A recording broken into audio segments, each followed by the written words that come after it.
progressing towards a better life, such youngsters in that generation have got two great grand responsibilities.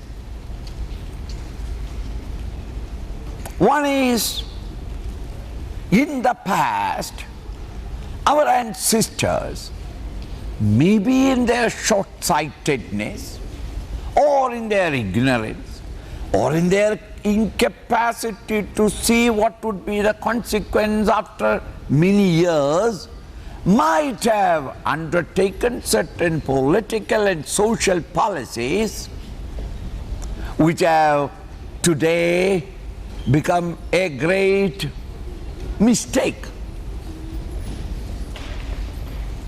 It is an insult to the intelligence and wisdom of the past.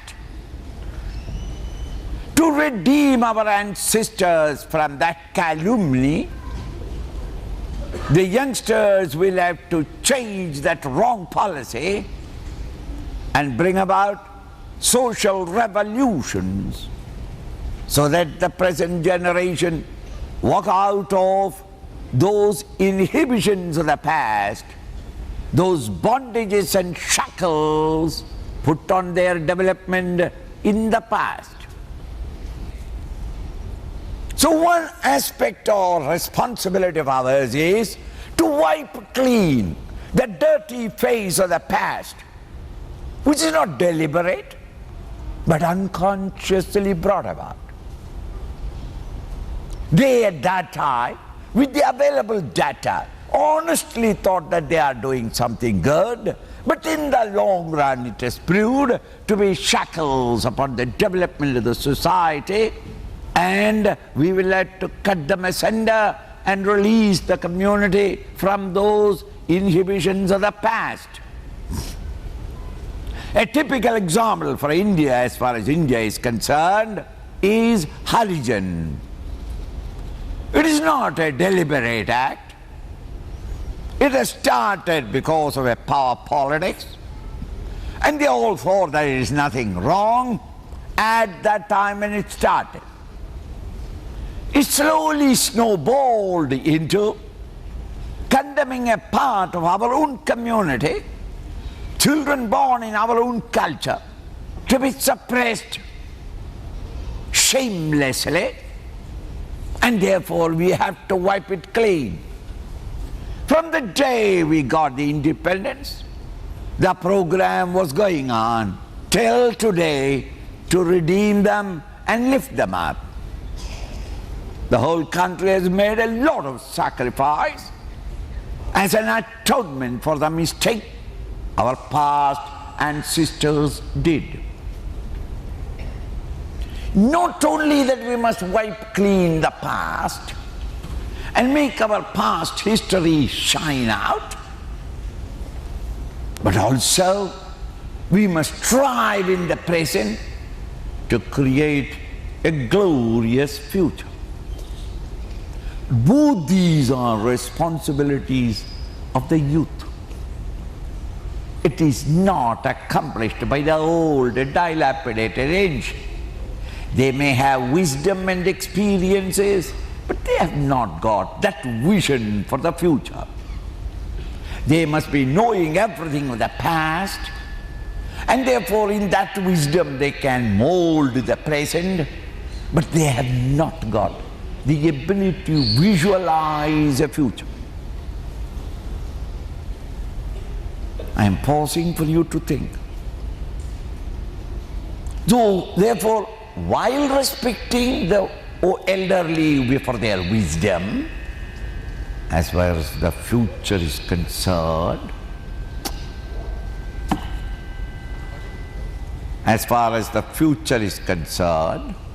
it is our responsibility to visualize what we want to reach and gain and strive in the present. In every period of history, every part of the world, the youth had wonderful enthusiasm, which is natural, great ability to strive determination, and sometimes glorious ideas. But ideas by themselves have no hands and legs. Ideas get executed in the community through the hands and legs of the enthusiastic youngsters. Look at what is happening in all over the world. Russia, for 60 years, their entire philosophy, and they suffered silently all these years.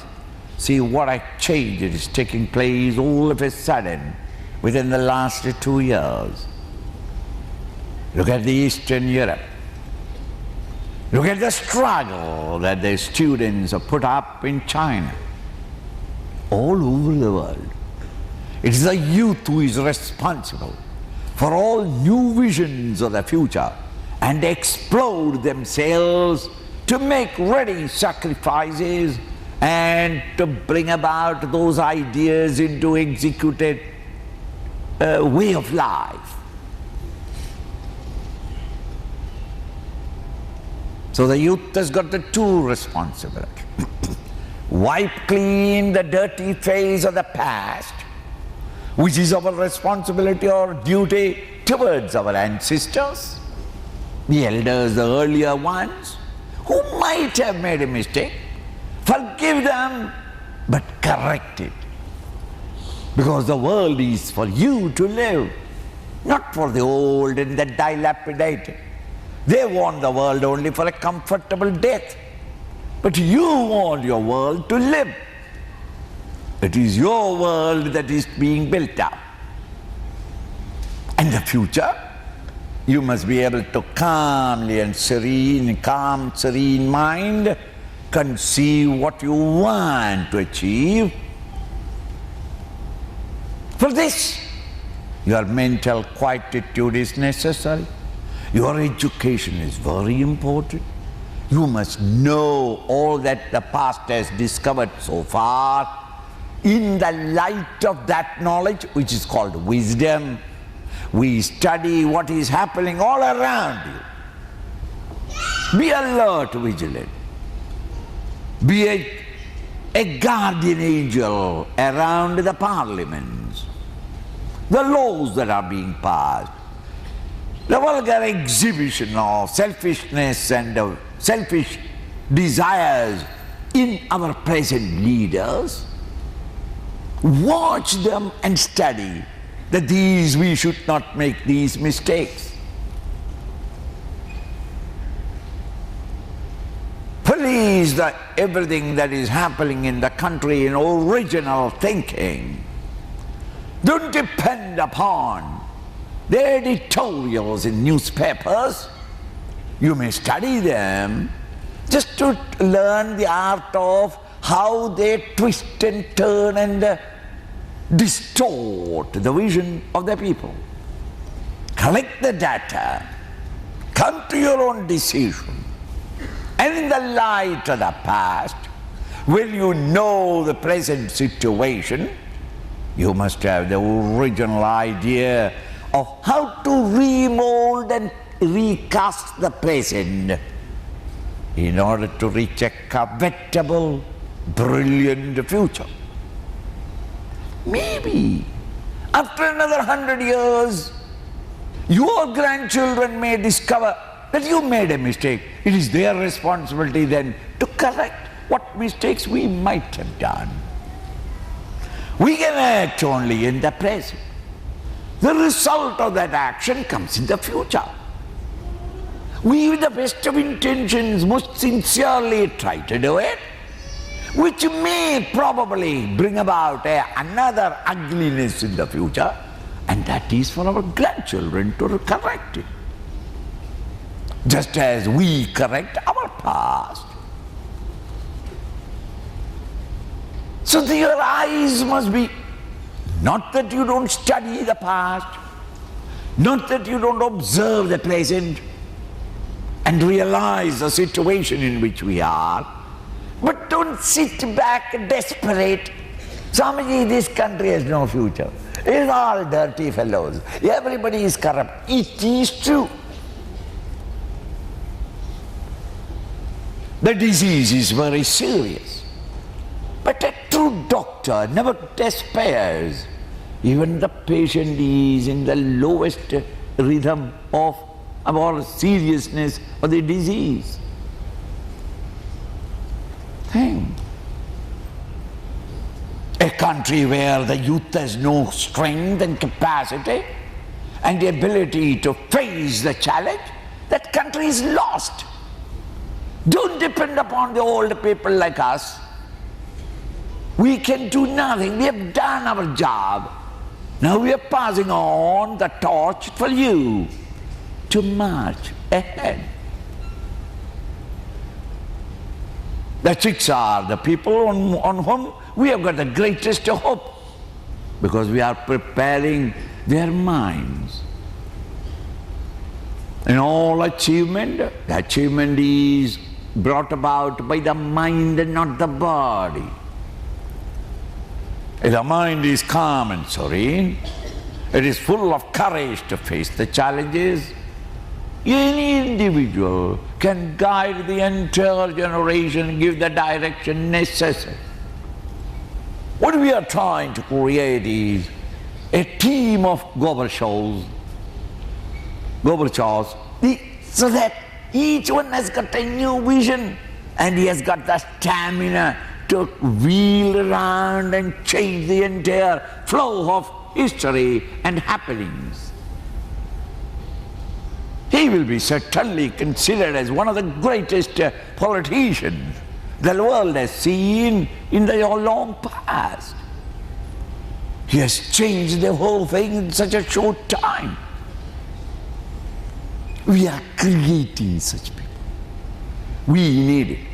We don't want a Stalin in our country. We don't want a Mao in our country. We don't want a Hitler in the world.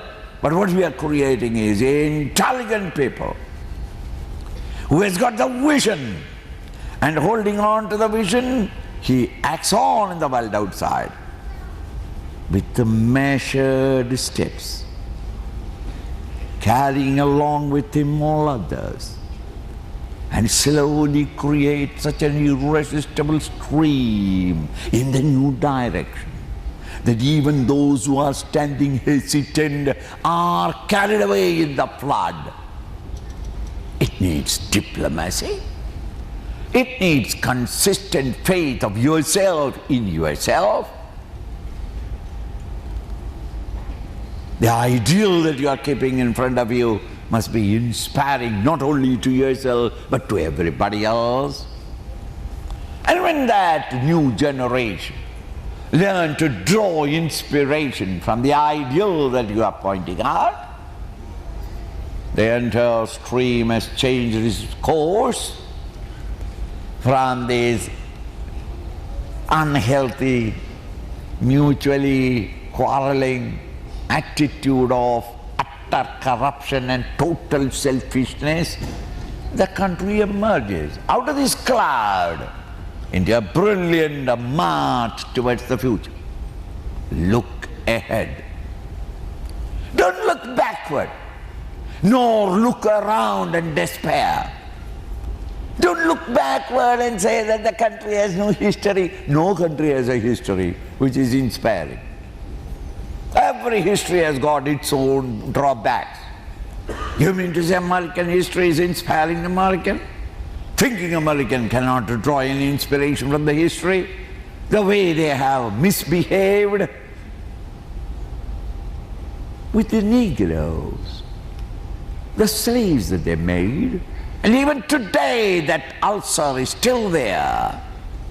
Though they are the highest democratic country, where is democracy when a part of the country is made even recognized as second-grade citizens?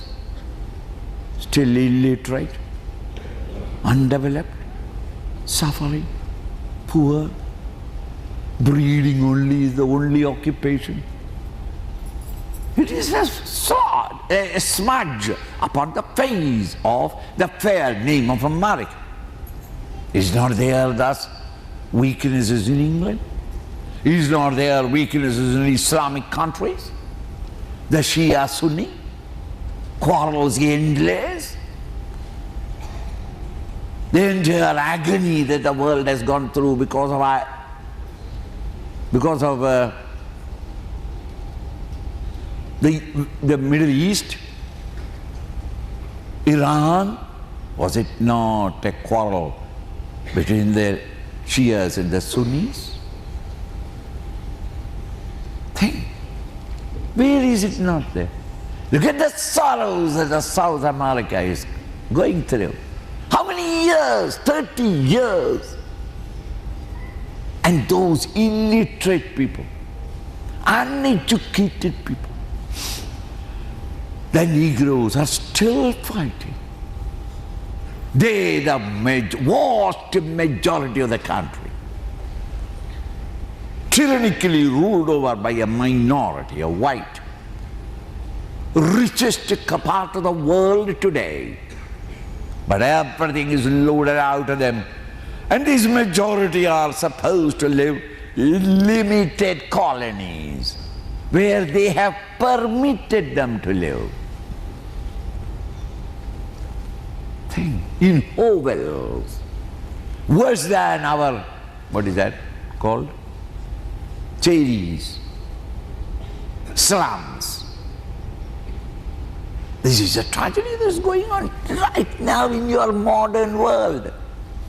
And look at the people, how beautifully they are working at, even though the whole world is supporting them because of the diamond and the gold that is available there. These are all known to you, but never thought of these ideas together. Thus recognize the world. Study the situation of the whole world and in your country. The majority, you the Hindus, have no power in this country.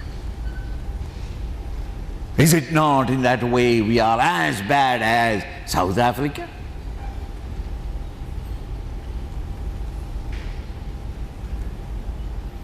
But that doesn't mean that we must fight it out. That is not the way. Remold the attitude of the people by the beauty of our living, our convictions, our knowledge of our scriptures. It was not there. 1,500 years, you had no idea what your culture is. You obliterated yourself from yourself.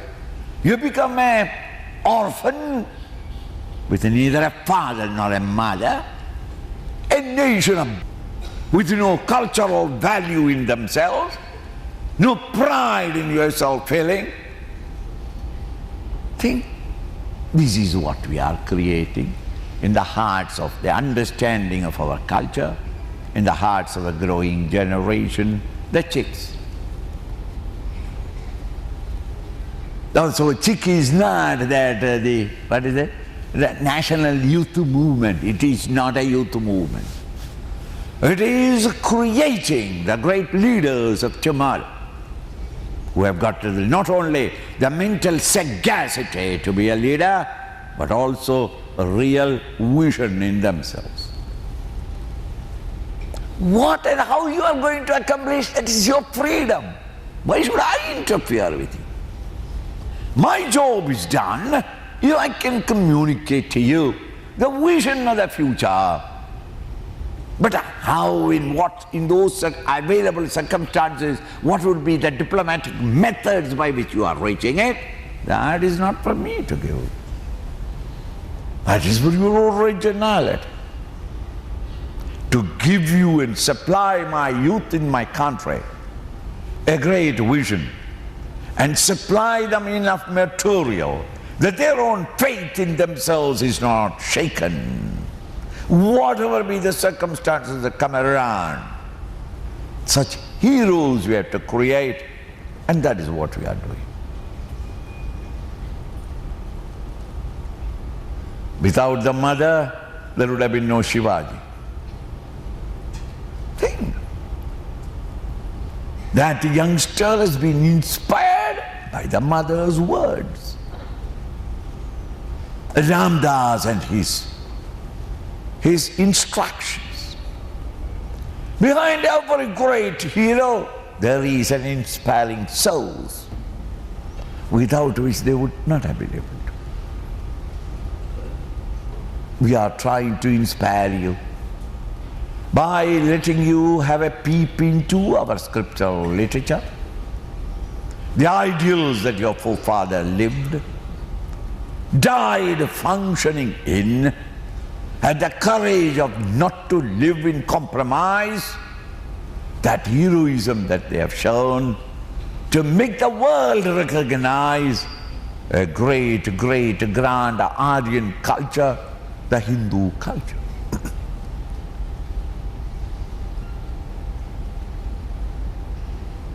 And this is the right time, between the age of 16 and 28. At the age of 16, you are not children. At the same time, you have not entered into life's confusions, married and children and responsibilities and worries and anxieties, father and mother old and they have to be looked after. That sort of thing is not there. This is the right time to start your growth. Once you have grown, it is no more my job. Only teach you, look ahead. Don't despair looking backwards. Don't get confused because of the situation around and about. The more vulgar the situation is, the greater is the field for you to come out of it. If everything is already very beautifully run, in Ramarajya, what will you do? Everything is perfect. What? Not even a social service you can do, because there are no poverty. There is nobody who is in wanting. Lucky that you are born at a time when everything is in sixes and sevens. Wherever you do, there is a possibility of improving the life. And now you, I consider, is the luckiest of the generation, because the country has gone down so low that it cannot go any more lower. And if it has to move upwards only. So he's already started upward moving. You just give your shoulders and get the applauses that it is your generation that has brought up and out. It is a beautiful situation. Look ahead. Draw inspiration, not from those who are around you. Not because you have got already a large number of people supporting you. They may not support you. Draw your inspiration from that ideal alone. Lord Death may come to Markandeya just now. He may put the nose on your neck and he start efficiently pulling you, because he has been practicing it every day. Efficiently pulling out. But you hold on to the ideal, something happens. Out of that ideal comes out a mighty power which destroys. Not you, but that mighty power destroys the Lord Death and saves you. So yours is only the duty of understanding what we must do. Start doing it right away. Don't wait for a muhurta. Start doing what you can do in your street, in your building. Teach youngsters. Anything. Try to impart this idea to your friends. Inspire them as you are feeling inspired. Don't be selfish. Then I am feeling inspired and I have improved and therefore let the world go to dogs. No. Whatever little you know, try to impart it to others with a fanatical faith in what you know. If that way, 10 years, if all my youngsters all over the country were to work with me, the face of country can be changed. Not by changing constitution, 372 change, not change. That politician, let them do it. After all, they must have something to do, isn't it? Let them do it. That is not, don't depend upon them that they will bring about anything. They cannot. It is the people who has to bring about. And we are going to work among the people. Change their attitude, change their relationship, change their vision. You have changed their destiny and probably the very history of our country. 42 years we waited, thinking that our own leaders will do it. It is time that the youth take charge of it and bring about this change. Look ahead. Don't dissipate your energies and vitality in some vulgar movement of the body, some noisy confusions which you call music and dance. If that way a cheap life living that you want, the future of the country is in jeopardy. We want people with vision, with courage, with heroism, with an ability to consistently function, not by the inspiration of others, but inspiration drawn from your own vision. Such a generation we can create. That would be the generation which will write the Indian history aright once again into its own glory. Thank you.